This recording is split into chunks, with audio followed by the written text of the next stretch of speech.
Hello everyone, welcome to channel learn with ease. आज का topic है हमारा रेक्टिफिकेशन ऑफ एरर्स का, जिसमें हम सॉल्व करेंगे क्वेश्चन नंबर 9 को। और इस क्वेश्चन में आप सीखोगे एरर ऑफ प्रिंसिपल को कैसे रेक्टिफाई किया जाता है। ये क्वेश्चन आपका चैप्टर नंबर 19 डीके गोयल की बुक से है। शुरू करते हैं आज का लेसन। आपको जो यहाँ पर ट्रांजेक्शन्स दी गई है वो प्रिंसिपली रॉन्ग रिकॉर्ड की गई है। तो यहाँ पर जो ये मिस्टेक है, आप ट्रायल बैलेंस बनाते हुए नहीं पकड़ पाओगे। इसकी आपको पूरी चेकिंग करनी पड़ती है, तभी आप इसको पकड़ पाओगे।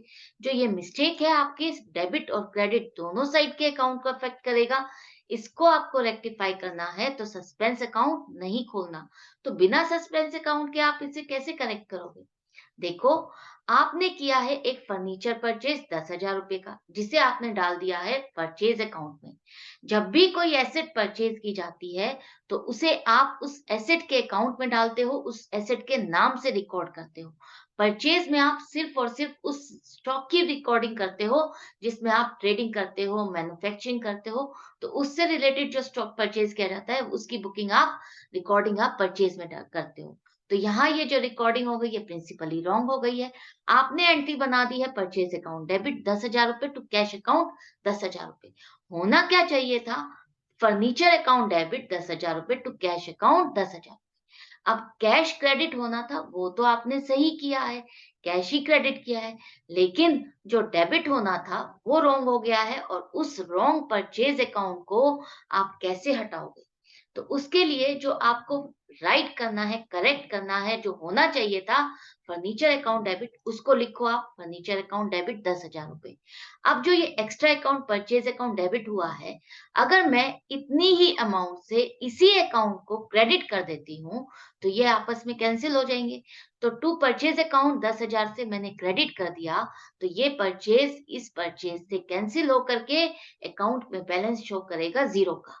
तो हमें जो चाहिए था फर्नीचर अकाउंट डेबिट, वो उसी जगह पर सही जगह पर करेक्ट हो जाएगा, और नरेशन हो जाएगी furniture purchase recorded in purchase account rectified. Next है मशीनरी परचेज की है आपने उधार में रमन से, जिसे आपने परचेज बुक में लिख दिया है। परचेज बुक में हम क्रेडिट की परचेजेस तो बुक करते हैं, लेकिन किसी एसेट को अगर परचेज करते हो तो वो परचेज बुक में नहीं जाएगा। उसकी रिकॉर्डिंग आप अपनी जर्नल बुक से करते हो। परचेज बुक में आप सिर्फ और सिर्फ क्रेडिट में स्टॉक की परचेज की बुकिंग होती है, रिकॉर्डिंग होती है। आपने एंट्री बना दी है परचेज अकाउंट डेबिट 20,000 रुपए टू रमन अकाउंट 20,000 रुपए। होना क्या चाहिए था? एसेट है तो इसके नाम से ही आपको अकाउंट खोलना था, उसी के अकाउंट को डेबिट करना था 20,000 रुपए से। टू रमन अकाउंट क्रेडिट होना है, उधार में खरीदा है 20,000 रुपए।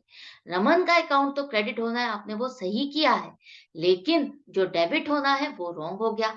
तो इसको करेक्ट करने के लिए जो अकाउंट डेबिट होना है उसे तो आपको करना ही है। उसे आप लिखो मशीनरी अकाउंट डेबिट 20,000 रुपए। और जो अकाउंट आपने रॉन्ग लिख दिया है परचेज अकाउंट डेबिट, उसको कैंसिल करने के लिए आप इसी अकाउंट को इतनी ही अमाउंट से अगर क्रेडिट कर दोगे तो ये आपस में कैंसिल हो जाएगा। तो टू परचेज अकाउंट 20,000 रुपए से क्रेडिट कर दो, तो ये हो जाएगी आपकी करेक्शन रेक्टिफिकेशन एंट्री बन जाएगी, और नरेशन हो जाएगी machinery purchased recorded in purchase book rectified. Next है, आपने कोई मशीनरी में रिपेयर कराई है 1,400 रुपए की। आपने उसको कहाँ डाल दिया? मशीनरी अकाउंट में। रिपेयर जब हम कराते हैं तो वो आपका रेवेन्यू का खर्चा है, जिसे आप रिपेयर के अकाउंट में डालोगे। अगर कोई मशीनरी नई खरीदते हो और उसे अगर आपको रिपेयर कराना पड़ जाता है, तब वो खर्चा कैपिटलाइज होता है। अगर वैसे नॉर्मल रूटीन में रिपेयर कराते हो तो वो मशीनरी में नहीं डलता। तो ये हो जाती है आपकी एरर ऑफ प्रिंसिपल। आपने बना दी है एंट्री मशीनरी अकाउंट डेबिट 1,400 रुपए टू कैश अकाउंट 1,400 रुपए। आपने इस खर्चे को कैपिटलाइज कर दिया है ये रेवेन्यू का खर्चा, तो आपको करना था रिपेयर अकाउंट डेबिट 1,400 रुपए टू कैश अकाउंट 1,400 रुपए।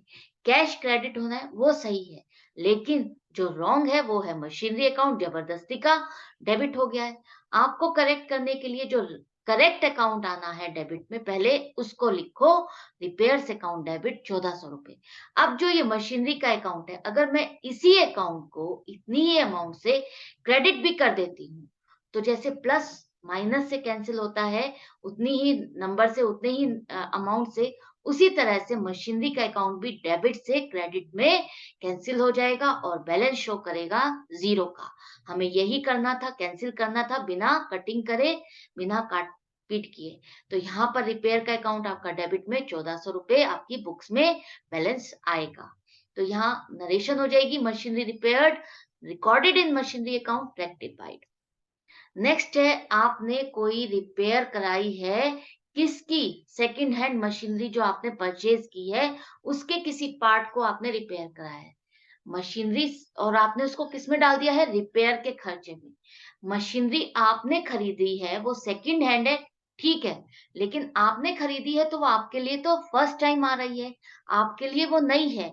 अगर आपको उसमें रिपेयर कराना पड़ जाता है, उसमें कोई ऐसा खर्चा कराना पड़ जाता है कि वो चलने लगे, तो वो सारा का सारा खर्चा आप उसी मशीनरी, उसी एसेट में कैपिटलाइज करते हो। उसे आप रेवेन्यू का खर्चा नहीं मानोगे, उसको आप रिपेयर अकाउंट में नहीं डालोगे। आपने यही गलती की है, एरर ऑफ प्रिंसिपल हो गया है। रिपेयर अकाउंट डेबिट किया है 2000 रुपए टू कैश अकाउंट 2000 रुपए। होना क्या चाहिए था, नई मशीन को रिपेयर कराया है तो मशीनरी अकाउंट डेबिट 2000 रुपए टू कैश अकाउंट 2000 रुपए। कैश सही है, कैश क्रेडिट ही होना था, क्रेडिट ही किया है। अब जो सही होना है, उसमें आपको मशीनरी को डेबिट करना है तो डेबिट कर दो 2000 रुपए से। रिपेयर का अकाउंट जबरदस्ती का डेबिट हो गया है, उसको कैंसिल करने के लिए आप इस अकाउंट को इतनी अमाउंट से क्रेडिट कर दो, तो ये आपस में कैंसिल हो जाएंगे।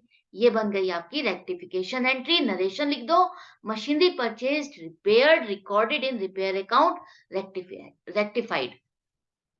अब आपने कोई पुरानी मशीनरी थी 3000 रुपए की, उसको आपने सेल कर दी, बेच दी। बेचने पर आपने क्या किया, उसको सेल्स अकाउंट में डाल दिया। कोई भी चीज अगर आप बेचते हो तो वो सेल्स अकाउंट में नहीं जाएगी। आपकी सेल्स अकाउंट में वही ट्रांजैक्शन जाती है जब आप अपने स्टॉक को सेल करते हो, जिसमें आप ट्रेड करते हो या मैन्युफैक्चरिंग करके उस प्रोडक्ट को सेल करते हो।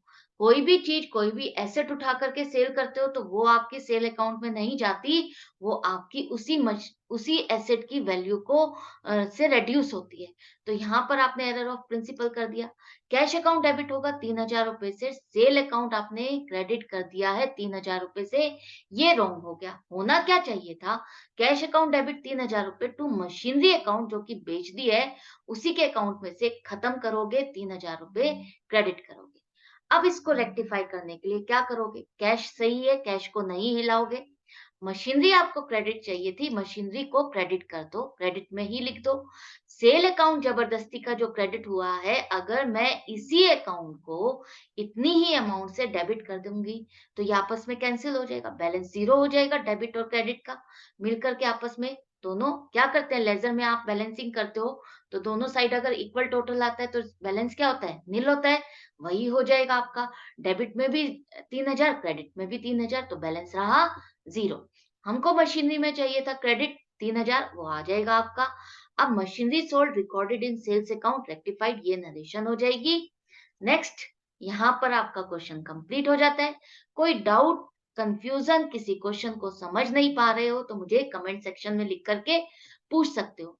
मैं मिलूंगी आपसे नेक्स्ट वीडियो में नेक्स्ट क्वेश्चन के साथ, लेकिन आप अपनी प्रैक्टिस जारी रखना, जोर शोर से अच्छे से प्रैक्टिस करना, अपने कॉन्सेप्ट्स को क्लियर करना, मेरे साथ सीखते रहना। और सीखने के लिए मेरे साथ आपको चैनल को सब्सक्राइब करना पड़ेगा। और ऑनलाइन क्लास चाहते हो तो मुझे व्हाट्सएप कर सकते हो मेरे इस नंबर पर।